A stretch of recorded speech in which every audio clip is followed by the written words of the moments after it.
വാളയാറിൽ ആൾക്കൂട്ട മർദ്ദനത്തിനിരയായി മരിച്ച ഛത്തീസ്ഗഡ് സ്വദേശിയുടെ കുടുംബവുമായി മന്ത്രി കെ രാജന്റെ നേതൃത്വത്തിൽ ചർച്ച. തൃശൂർ കളക്ടറേറ്റിലാണ് ചർച്ച നടക്കുന്നത്. സർക്കാരിൽ പ്രതീക്ഷയുണ്ടെന്നും തങ്ങളുടെ ആവശ്യങ്ങൾ അംഗീകരിക്കുമെന്ന് പ്രതീക്ഷയുണ്ട് എന്നുമാണ് കുടുംബം പങ്കുവയ്ക്കുന്നത്. കൂടുതൽ വിവരങ്ങൾ നൽകാനായി MS ലിഷോയ് ചേരുന്നുണ്ട്. ലിഷോയ്, ചർച്ചയോടെ ആരംഭിച്ചു എന്ന് മനസ്സിലാകുന്നു. കുടുംബം വിവിധ ആവശ്യങ്ങൾ ഉന്നയിക്കുന്നുണ്ട്. തീർച്ചയായും അത് അവരെ സംബന്ധിച്ചിടത്തോളം വലിയ കാര്യവുമാണ്. കാരണം നാട്ടിലേക്ക് ജോലിക്കായി വന്നു, കുടുംബത്തെ പോറ്റാനായി ജോലിക്കായി വന്നു, 2 മക്കളുണ്ട്. എല്ലാം പ്രതീക്ഷയും അവസാനിച്ച ഒരു ഘട്ടമാണ് അവരുടെ മുൻപിലുള്ളത്. കാരണം കുടുംബത്തിന്റെ അത്താണിയായിരുന്ന ഒരു മനുഷ്യനാണ് ഇവിടെ വന്ന ആൾക്കൂട്ട മർദ്ദനത്തിനിരയായി ഇല്ലാതായിരിക്കുന്നത്. എന്തൊക്കെ ആവശ്യങ്ങളാണ് കുടുംബം മുന്നോട്ട് വെക്കുന്നത്? ചർച്ച ഇപ്പോൾ എങ്ങനെ പുരോഗമിക്കുന്നു? ആരൊക്കെയാണുള്ളത്?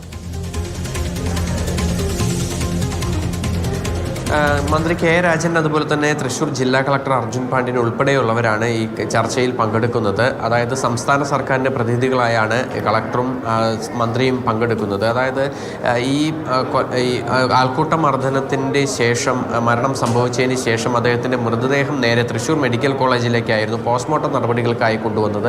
ഈ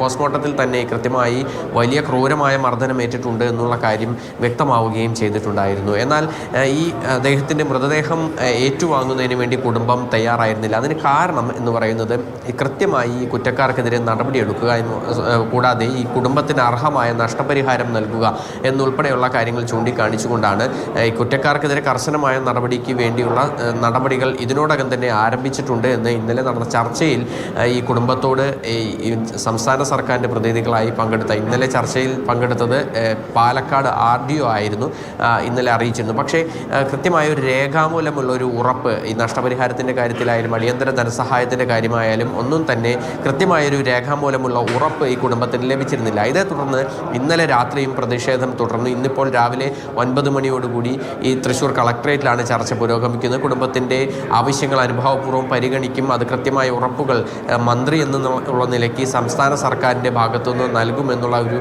കാര്യമാണ് ഈ അറിയിച്ചിരിക്കുന്നത്. എന്തായാലും ഇന്നത്തോടുകൂടി ഈ ഒരു പ്രശ്നം അവസാനിക്കും, അതായത് ഇവരുടെ ഒരു പ്രതിഷേധം അവസാനിക്കും എന്നുള്ളത് തന്നെയാണ് ഇപ്പോൾ നമുക്ക് മനസ്സിലാക്കാൻ സാധിക്കുന്നത്. അതേസമയം തന്നെ ഈ കുറ്റക്കാർക്കെതിരെ കർശനമായ നടപടിയെടുക്കാൻ തന്നെയാണ് ഈ തീരുമാനമെടുത്തിരിക്കുന്നത്.